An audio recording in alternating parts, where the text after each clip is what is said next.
नमस्कार, स्वागत है आपका द बिहार बुलेटिन में। आज हम पहुंचे हैं मधेपुरा जिला के गम्हरिया प्रखंड अंतर्गत बभनी पंचायत।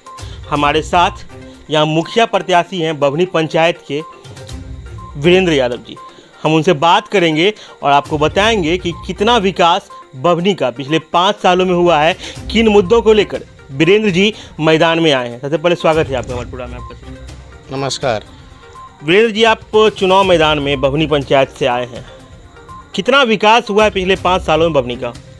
बभनी पंचायत में जो विकास हुआ है उसमें भ्रष्टाचार में संलिप्त विकास हुआ है। जो विकास हुआ है उसमें भ्रष्टाचार चरम पर है। इसी भ्रष्टाचार के खिलाफ हमारी आवाज़ है, सामाजिक न्याय के प्रति हमारी आवाज़ है। बेसिकली मतलब ये कहना चाह रहे हैं कि विकास तो हुआ है लेकिन भ्रष्टाचार हुआ है।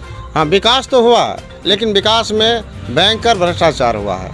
विकास के कामों में भयंकर भ्रष्टाचार हुआ है और भयंकर मात्रा में यहाँ जो है सो गरीबों का शोषण हुआ है। जो जिस लायक लाभार्थी हैं उसको वो लाभ नहीं मिल रहा है। कारण मुखिया जो है सो बरसों से यहाँ जमा हुआ है और जो है सो समाज के हर वर्ग के बारे में सही से विचार नहीं करते हैं और किस व्यक्ति को क्या लाभ मिलना चाहिए उस पर जो है सही से काम नहीं होता है। तो ये बताइए कि आपके यहाँ से पहले से भी राजनीति में लोग पंचायत राजनीति में जुड़े हुए हैं। आपकी पत्नी पहले वार्ड सदस्य थी, फिर आप भी उप मुखिया रहे हैं। उस टर्म में, जिस टर्म में आप थे, उस समय आपने कितना विकास किया था?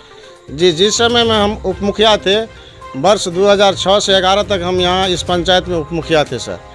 उप मुखिया रहते हुए हमने जो गरीबों के लिए जो है जब बीपीएल सूची बना था उसमें करीब 60 से 70% सही व्यक्ति का चयन हुआ था। 60 से 70% सही व्यक्ति का चयन हुआ था। कुछ गड़बड़ी हुआ था लेकिन हम लोग बाद में उसमें सुधार करने का प्रयास भी किए, लेकिन माननीय मुखिया जी के द्वारा उस पर कोई ध्यान नहीं दिया गया। जो बीपीएल सूची के आधार पर जो इंदिरा आवास का जो आवंटन लोगों को मिलता था उस समय में, उसमें क्या किया गया तो मुखिया जी के द्वारा जो है सो जो वास्तविक लाभार्थी था उसका नाम जो है सो कट ऑफ कर दिया गया था, जिसके एवज में हम लोग सभी वार्ड सदस्य मिल करके, हमारे नेतृत्व में सभी वार्ड सदस्य इकट्ठा हुआ और उस पर जो है सो माननीय जिला पदाधिकारी के यहाँ आवेदन दिया गया था, जिसका कि आवेदन देने के बाद उस आवेदन को माननीय जिला पदाधिकारी के द्वारा स्वीकृत करवाया गया और सभी लोगों को लाभ दिलवाने का काम हमने किया था। पंचायत के लिए लगातार आप संघर्ष कर रहे हैं? जी, पंचायत में हमारा संघर्ष है कि सबका साथ, सबका विकास चाहिए और इसी उद्देश्य के साथ हम चुनाव मैदान में उतरे हैं कि अगर हमको जनता यहाँ से बहुमत देती है, मैंडेट देती है, तो हम सब के साथ समान भाव रखेंगे, समान तरीका से काम करेंगे। क्या एजेंडा होगा अगर जनता आपको मैंडेट देती है, चुनती है, आपको मुखिया बनाती है, तो क्या क्या विकास का काम आप करेंगे? सबसे पहले तो सड़क, पुलिया और शिक्षा के क्षेत्र में जो है, जो हमारी प्राइमरी शिक्षा है जो पंचायत के अंतर्गत आती है, उसको जो हम सुदृढ़ करने का प्रयास करेंगे और उस पर खड़ा उतरने का हम भरसक प्रयास करेंगे। जो वीडियो आपके पंचायत की जनता देख रही है उसको कोई मैसेज देना चाहेंगे?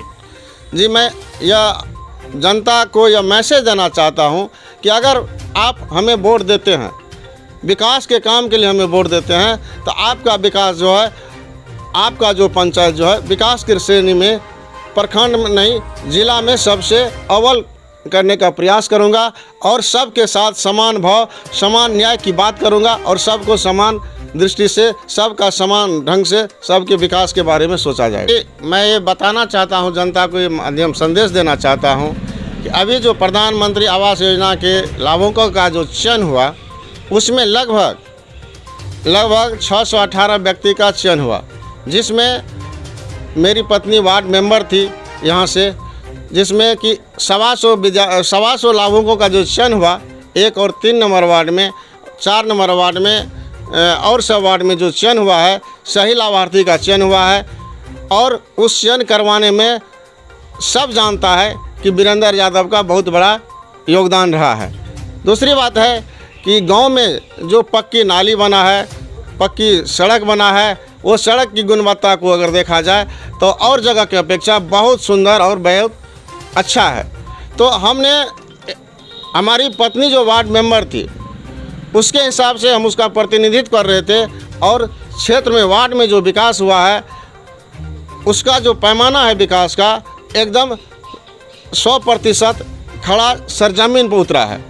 दूसरी बात है कि जो पंचायत में जो विकास का काम हुआ है, मुखिया जी के द्वारा जो भ्रष्टाचार में जो संलिप्त जो है, भ्रष्टाचार जो चरम पर है, उसको समाप्त करने का एक अकेला वार्ड मेंबर या कोई प्रतिनिधि नहीं कर सकता। यह चुनाव का माहौल है, जनता को यह पूर्ण अधिकार है कि वह अपना मुखिया किसको चुने, भ्रष्टाचारियों को चुने, वंशवादियों को चुने। जो वंशवादी लगातार बढ़ रहा है, एक ही परिवार में, एक ही घर में अभी 20 साल से मुखिया है और जनता उससे त्रस्त तो है लेकिन मजबूर भी है। भय का माहौल रहता है, जनता जो है सो अपना मुखिया सही ढंग से चयन कर पाते तो हैं, लेकिन वो मुखिया सही ढंग से समाज में काम नहीं कर पाते हैं, सबका विकास नहीं कर पाते हैं, घर घर उसका पहुंच नहीं रहता है, जिससे कि सही ढंग से काम नहीं हो पाता है। अगर सही आदमी अगर मुखिया पद पर चुना जाए तो वो घर घर जाएंगे, सबका हाल चाल जानेंगे और उसके बाद जो है सो विकास का जो गति तेज होगा, जो रफ्तार होगा, वह अस्मरणीय होगा। चलिए, तो हमारे साथ वीरेंद्र यादव जी थे, मुखिया प्रत्याशी हैं बभनी पंचायत से। विकास इनका एजेंडा होगा, चुनाव में क्षेत्र का विकास हो, इसी को लेकर उतरे हैं और जनता के बीच जा रहे हैं, वोट मांग रहे हैं। हमारे इस खबर को अपने फेसबुक पेज पर देख रहे हैं, हमारे पेज को लाइक कर लें, यूट्यूब चैनल पर देख रहे हैं, हमारे चैनल को सब्सक्राइब कर लें।